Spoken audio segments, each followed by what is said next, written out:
এই হিন্দু সমাজে একটা অপপ্রচার রয়েছে, একটা কুসংস্কার রয়েছে, মিথ্যা রটনা রয়েছে। এরকম আমরা বা আমি বিশেষ করে আমি আমার সেই বাল্যকালে বা কিশোরকালে আমি শুনেছিলাম এই কথাগুলো বিভিন্ন মানুষের মুখে।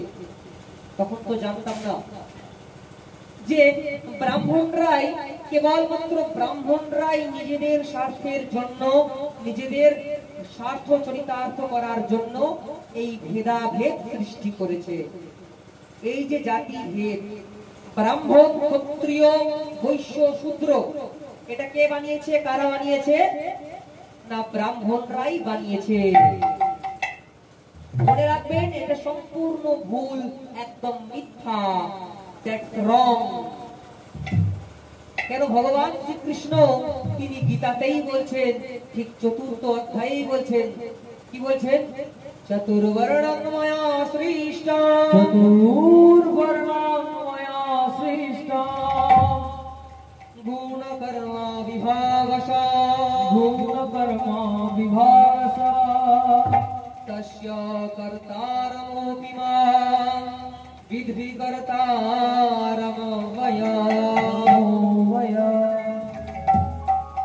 চতুর্বর্ণং ময়া সৃষ্টং গুণ কর্ম বিভাগসা, তস্য কর্তারমোপি মাং বিদ্ধি কর্তারমভয়ম। খুব মন দিয়ে শুনবেন, তবে মিথ্যা বা ভুল ধারণাটা আমাদের মধ্যে দিয়ে চলে যাবে।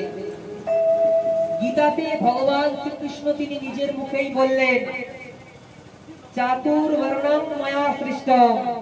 শোনো শোনো হে পার্থ, এই যে ব্রাহ্মণ, ক্ষত্রিয়, বৈশ্য, শূদ্র, এই 4টি বর্ণ আমি বাসুদেব কৃষ্ণ আমি সৃষ্টি করেছি। ভগবান বললেন যে আমি এই 4টে বর্ণ সৃষ্টি করেছি। মনে রাখবেন, আর যে সমস্ত ব্যক্তিরা ব্রাহ্মণদেরকে অপমান করে, হেয় করে, আর দলিত সমাজকে, শূদ্রদেরকে ভালোবাসার মিথ্যে নাটক করে ওই ব্রাহ্মণ, ক্ষত্রিয়, বৈশ্য, শূদ্র এদের নিজেদের মধ্যে হিংসা লাগিয়ে দিচ্ছেন, বিদ্বেষ বাঁধিয়ে দিচ্ছেন, একে অপরের সঙ্গে বিভেদ করছেন, তারা কেবলমাত্র হিন্দু ধর্মের সর্বনাশ করছে। সবসময় ব্রাহ্মণদেরকে ছোট ভাববেন না। যারা মনে করে ব্রাহ্মণদেরকে হেয় করে, অপমান, অবহেলা, অবজ্ঞা করে, মনে রাখবেন আপনারা, ব্রাহ্মণ যদি দরিদ্র হয় তবে সে ব্রাহ্মণ স্বভাবের মতো দরিদ্র। ব্রাহ্মণ যদি দাম্ভিক হয় তবে সে ব্রাহ্মণ রাবণের মতো। ব্রাহ্মণ যদি ত্যাগী হয় তবে সে ব্রাহ্মণ দধিচি মুনির মতো আত্মত্যাগী। আর ব্রাহ্মণ যদি রুদ্র রূপী হয়, ব্রাহ্মণ যদি যোদ্ধা হয় তবে সে ব্রাহ্মণ পরশুরামের মতো। ব্রাহ্মণ কখনো শূদ্রকে বা ক্ষত্রিয়, বৈশ্যকে হেয় করে না, ছোট করে না। সবাই আমরা ঈশ্বরের সন্তান, সবার সৃষ্টি হয়েছে ঈশ্বরের দেহ থেকে। সবার প্রথমে আমি ঈশ্বরের পুত্র, পরম ব্রহ্মের পুত্র। আমি হিন্দু, আমার ধর্ম হিন্দু, আমার রক্ত হিন্দু, হিন্দু দেব দেবী আমার নমস্য, আমার প্রণম্য। তাই আমরা হিন্দু হিন্দু ভাই ভাই। তাই আমাদের মধ্যে এই মিথ্যা বিভেদ কখনো কাম্য নয়। মুখ দিয়ে ব্রাহ্মণ, হাত দিয়ে ক্ষত্রিয় এবং উর দিয়ে বৈশ্যের জন্ম। তাহলে যখন শূদ্র নামক ওই পায়ে যখন কাঁটা ফুটছে, তখন ব্রাহ্মণ নামক এই মুখ আর্তনাদ করে চেঁচিয়ে উঠছে। তখন এই ক্ষত্রিয় নামক যে বাহু ওই কাঁটাটাকে তোলার জন্য, সাহায্য করার জন্য ছুটে আসে, এগিয়ে যায়। আর সমস্ত চিকিৎসার জন্য তার যে অর্থের সমস্যা, সব প্রয়োজন মিটিয়ে দেয় এই উরু নামক বৈশ্য। তাহলে ব্রাহ্মণ ব্রাহ্মণের জায়গায় শ্রেষ্ঠ, ক্ষত্রিয় ক্ষত্রিয়ের জায়গায় শ্রেষ্ঠ, বৈশ্য বৈশ্যের জায়গায় শ্রেষ্ঠ, শূদ্র শূদ্রের জায়গায় শ্রেষ্ঠ, সর্বোৎকৃষ্ট। মনের মধ্যে যদি বিশ্বাস, প্রেম, ভালোবাসা, সমর্পণ, ভক্তি থাকে, তাহলে ওই যে ঢাক বাজাচ্ছে যে মুচির ছেলেটা, সেও ভগবানকে পাবে।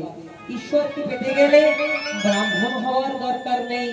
দেখবেন অনেকে যদি মনে করে যে ওই যে ঠাকুর মশাই, চক্রবর্তী মশাই মন্দিরে ঠাকুরের আরতি করছে পণ্ডিতজি ব্রাহ্মণ, তাহলে কেবলমাত্র ওই ব্রাহ্মণ ঠাকুরকে পাবে এমনটা যদি কেউ মনে করে যে ব্রাহ্মণরা কেবল ঠাকুরকে পায়, এইরকম অনেকে মনে করে। হ্যাঁ, এইরকম মনে করে এখন সবাই মিলে পৈতে নেওয়ার একটা হিড়িক পড়ে গেছে।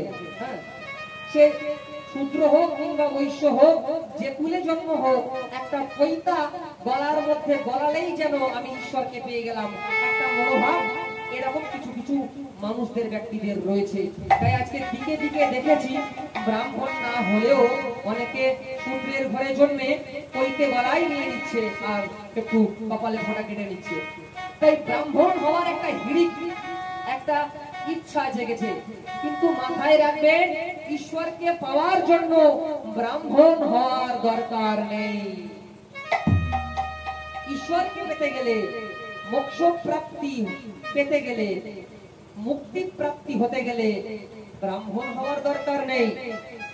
মাথায় রাখবেন মন্দিরে যে চক্রবর্তী মশাই যিনি প্রদীপ দিয়ে আরতি করছে দেবতারকে, ভক্তি মনের মধ্যে ভক্তি বিশ্বাস ভালোবাসা প্রেম থাকলে সেই চক্রবর্তী মশাই ঈশ্বরকে পাবে।